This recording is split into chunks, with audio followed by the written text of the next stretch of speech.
खुरुमबाय आसाम आरो बिटिसिआ नर्थ करियानि किम जं उननि बादि जानो थांगासिनो दङ नामा बेखौ जों उनावसो नुनो मोनसिगोन। जोङो नुनो मोनदों दि बिजेपि पार्टिया आसाम जातीय परिषदनि एगेन्स्ट खामानि मावदों होननानै लरेनज्योति गगৈ बिथांनि मानसिफोरा मैया बुंदों। मानोना इलेक्शन जोबखांनायनि उनाव मैया आसाम पुलिसा वारेन्टनि नटिस गैयाबासिनो लरेनज्योति गगैनि न'आव हाबनानै रुम हाबनानै तालासि खालामदों।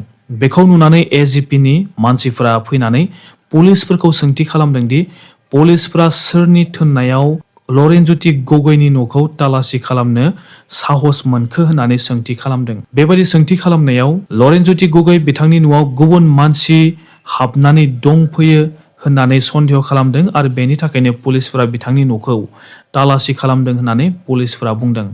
आरो बेबायदिनो एजिपिनि लिडारफोरा बांद्राय सोंथि खालामबाय थानाय समाव पुलिसफोरा गारिखौ लानानै खारखोमा लांबाय होननानै जोङो मिथिनो मोनदों। आरो लोगोसे एजिपिनि लिडारा बुंदों दि थांनाय 9 एप्रिल खालार खालि एजिपि आरो बिजेपिनि गेजेराव इलेक्शन जाबाय थानाय समावनो नांलायनाय जादोंमोन आरो बे नांलायनायखौ लानानै एजिपिनि लिडारफोरा पुलिस थानायाव थांनानै एफआइआर होदोंमोन बिजेपिनि एगेन्स्ट। नाथाय पुलिसफोरा दिनैसिमबो बिजेपिनि मानसिफोरखौ इनभेस्टिगेशन खालामाखै आरो बिथांमोनखौ एरेस्टबो खालामाखै होननानै एजिपिनि लिडारफोरा बुंदों। आरो लोगोसे मैया लरेनज्योति गगै बिथांनि न'आव थांनायखौ लानानै एजिपिनि लिडारफोरा सन्देह खालामदों दि डक्टर हिमन्त बिश्व शर्मा बिथांनि थोननायावनो पुलिसफोरा लरेनज्योति गगै बिथांनि न'आव फैनो साहस मोनदों होननानै एजिपिनि लिडारफोरा बुंदों। आरो लोगोसे एजिपिनि 2 मानसिफोरखौबो मैया पुलिसा एरेस्ट खालामबाय। बेल' नङा, सेन्ट्रेल गुवाहाटी समस्तिनि एजिपिनि कैंडिडेट कंकित चौधरी बिथांनि एगेन्स्टबो पानबाजाराव बिजेपिफोरा एफआइआर हैदों। लरेनज्योति गगै बिथांनि पार्टीनि कैंडिडेट कंकित चौधरी बिथांनि एगेन्स्ट हिमन्त बिश्व शर्मा बिथाङा गोबां एटेक खालामदों। कंकित चौधरीनि अनगायैबो गुबुन पलिटिकल पार्टीनि कैंडिडेटफोरखौ गोबां हिमन्त बिश्व शर्मा बिथाङा खुगाजों एटेक खालामदों एबा सिगिनायफोरखौ जोङो नुनो मोनदों। बेफोरखौ नायोब्ला आसामाबो नर्थ करियानि बायदि जानो थांगासिनो दङ नामा बेखौ जों उनावसो नुनो मोनसिगोन। आसामाव जेसेबांखि पलिटिकल पार्टीफोर दङ, बिजेपि पार्टीनि हेंथा जेसेबांखि पलिटिकल पार्टीफोर दङ, बेफोर पलिटिकल पार्टीफोरा बिजेपिखौ होखारहरनो नाजागासिनो दङ आसामनिफ्राय। नाथाय बिजेपि पार्टीखौ बिपिएफ पार्टी आरो अखम गण परिषद पार्टीया हमथाना लाखिदों होननानै जोङो मिथिनो मोनदों। बिपिएफ पार्टी आरो अखम गण परिषदनि थाखायनो दिनैनि सानाव बिजेपि पार्टीखौ आसामनिफ्राय होखारहरनो हायाखै होननानै गोबाङानो सावरायदों। बिटिसिआवबो बिपिएफ पार्टीया बिजेपि पार्टीखौ फोथांना लाखिनो नागिरदों नामा बेखौ नोंथांमोना कमेन्ट खालाम। आसामाव मैया मेट्रिक एग्जामनि रिजाल्टखौ होनाय जाबाय। जायफोरा टप खालामबाय बिथांमोननो आसाम सरकारा 16,000 रां होयो आरो लोगोसे आसामनिफ्राय टप रेंक लाखिनो हानाय फरायसाफोरनो स्कुटिबो होनाय जायो। आरो लोगोसे हाग्रामा महिलारि बिथांनि सरकाराबो मेट्रिक पास जानायफोरनि थाखाय मोजां डिसिजन लानायखौ जोङो थांनाय समफोराव नुनो मोनदों।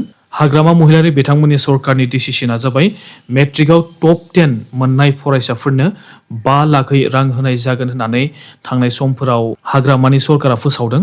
आरो लोगोसे बिमा राव एबा बर'आव बड' एमआइएलआव टप मोननायफोरनोबो 3 लाख रां होनाय जागोन होननानै कास्टम बसुमतारी बिथाङा बिथांनि फेसबुक चेनेलाव फोसावदों। बिथांमोना बिटिसिआव टप 10 लाखिनो हानाय 10 जननोसो 5 लाख रांखौ होनाय जागोन ना आसामाव लाखिनो हानायफोरनोसो 5 लाख रांखौ होनाय जागोन बेखौ मोजाङै मिथिनाय जायाखै। आरो लोगोसे बर'फोरा गोबाङानो 100आव 100 बड' एमआइएलआव मोननो हादों। बिथांमोन बयबो फरायसाफोरनो 3 लाख रां होगोन होननानै कास्टम बसुमतारी बिथाङा फोसावदों।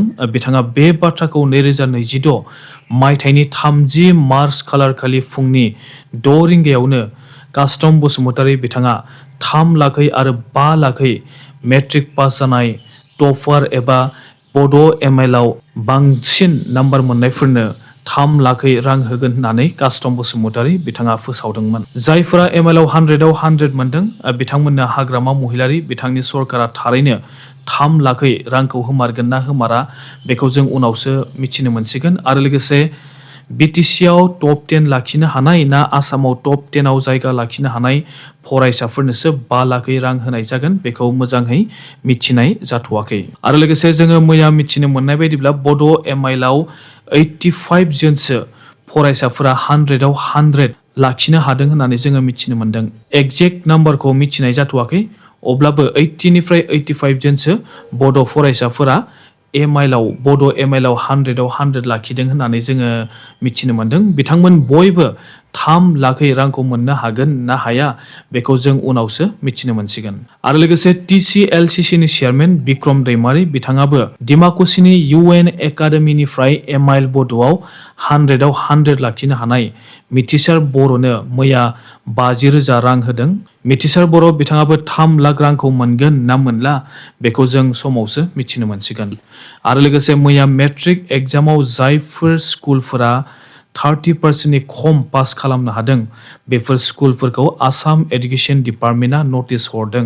आसाम एडुकेशन डिपार्टमेन्टआ बेबायदि नटिस हरदों दि बिथांमोननि स्कुलाव मानो मेट्रिक एग्जामाव मोजां पार्सेन्टेज लाखिनो हायासै एबा 30%नि मानो पास पार्सेन्टेजआ खम जाखो बेखौ लानानै स्कुलनिफ्राय 7 साननि गेजेरावनो एडुकेशन डिपार्टमेन्टनो फिननायखौ हरनो नांगोन। आरो जोङो मिथिनो मोननाय बायदिब्ला बङाइगावनिफ्रायबो 39 खान फरायसालिफोरखौ नटिस हरदों।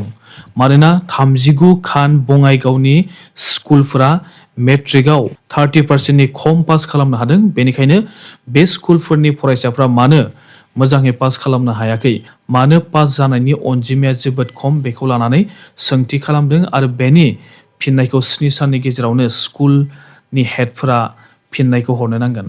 दिनै आसामनि नर्थ करिमगन्ज समस्तिनि सिङाव थानाय 123 बेबिलेन हाई इंलिश स्कुल पोलिं स्टेशनाव गोदान भट होफिननाय जागोन। मानोना 9 एप्रिल खालारखालि भट जाबाय थानाय समाव नंखाय मानसिफ्रा भट होग्रा जायगायाव हाबनानै जबरदस्ति EVM मेसिनखौ लानानै थांदोंमोन आरो लाना थांनानै गोबाङानो भटखौ थुदोंमोन आरो लोगोसे EVM मेसिनखौ बुख्रुबलायनायबो जादोंमोन। बे जायगायाव BJP पार्टी आरो कंग्रेस पार्टीजों बुलायनाय जादोंमोन। बे समस्तियाव सुब्राता चौधरी बिथाङा BJP पार्टीनिफ्राय केन्डिडेट दारायदों आरो जाकारिया एहमद बिथाङा कंग्रेस पार्टीनिफ्राय केन्डिडेट दारायदों आरो चौधरी हिबुर रासुल उसामा माब्रुल बिथाङा AIUDF पार्टीनिफ्राय केन्डिडेट दारायदों। दिनै टाइट सिकिउरिटि होनाय जादों। आसामनि chief minister doctor Himanta Biswa Sharma बिथाङा मैया बुंदों दि गोबां एसामिस मानसिफोरा बे बाराव भट होफैदों। मानोना एसामिस मानसिफोरा बुजिनो हादों दि बे बाराव भट होआब्ला सानसे बेबायदि सम फैगोन दि आसामाव एसामिसफोरनि सिनायथि एबा आइडेन्टिटिया गोमागोन। बेनिखायनो एसामिस ओनसोलफोराव बे बाराव 95%सो एसामिस सुबुंफोरा भट होफैदों होननानै हिमन्त बिश्व शर्मा बिथाङा मैया बुंदों।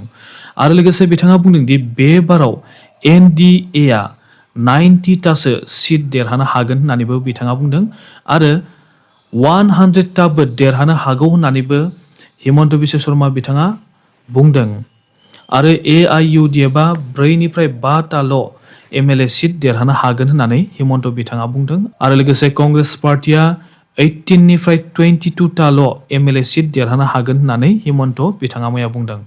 आरो लोगोसे आसामनि 3 गगৈ अखिल गगৈ, गौरब गगৈ आरो लरेनज्योति गगৈ बिथांमोना 2000 भटआव देरहानोबो हागौ एबा 2000 भटनि थाखाय जेननोबो हागौ होननानै हिमन्त बिश्व शर्मा बिथाङा मैया बुंदों। हिमन्त बिश्व शर्मा बिथाङा बुंनाय बायदिब्ला आसामाव आसामनि एसामिस मानसिफ्रा गावसोरनि आइडेन्टिटिखौ इयुनाव गोमाजानो गिनानै एसामिसफोरा बयबो भट होनो फैदों होननानै हिमन्त बिश्व शर्मा बिथाङा बुंदों। गावसोरनि आइडेन्टिटिखौ गोमाजानो गिनानै BJP पार्टीनो भट होदों। नाथाय BTCआव BTCनि बर'फोरा बर' हारिनि सिनायथिखौ गोमाजानो गिनानै BJP पार्टीनो भट होदों ना थाखा मोननाय नङा साननानैसो BJP पार्टीनो भट होदों। BJP पार्टीनो भट होयोब्ला बर'नि सिनायथि एबा आइडेन्टिटिया इयुनाव प्रब्लेम जागोन ना जाया नोंथांमोना बेखौ लानानै कमेन्ट खालाम। बर' भटारफोरा दिनैनि सानाव रां मोननो थाखायसो भट होदों ना गावनि हारिखौ एबा ST एबा ट्राइबेल हारिखौ रैखाथि खालामनो थाखायसो BJP पार्टीनि गुबुन हारिनि केन्डिडेट जेरै डेका टाइटेल थानाय, रय टाइटेल थानायफोरनो बर'फोरा भट होखो बेखौ नोंथांमोना कमेन्ट खालामदो। जों नुनो मोनदों दि एसामिसफोरा एसामिसनि सिनायथिखौ आरो सनातन धोरोमखौ रैखा खालामनो थाखाय BJP पार्टीनो एसामिस मानसिफ्रा भट होदों। नाथाय बर'फोरा दिनैनि सानाव बिटिसिखौ रैखा खालामनो आरो बर' हारिनि सिनायथिखौ रैखा खालामनो एसटि एबा ट्राइबेल केन्डिडेटफोरनो भट होदों ना होआखै बेखौ 4 मे खालार खालिसो जोङो मिथिनो मोनसिगोन। आरो लोगोसे मोनसे खोथाखौ जोङो गोसो होनाया मोजां, इभिएम मेसिनखौ 24 सानसो डिसि अफिसाव दोननाय जागोन। 24 साननि गेजेराव इभिएम मेसिनखौ सोलाय सोल' खालामनानै खायफा केन्डिडेटफोरखौ देरहाहोगोन नामा बेखौ जों उनावसो मिथिनो मोनसिगोन। स' नोंथांमोना भिडिअखौ मोजां मोनदोंबा मोनसे लाइक खालाम आरो भिडिअखौ शेयार खालामनो दाबाव। दासिमनि रादाबा एसेनोसै। Thank you.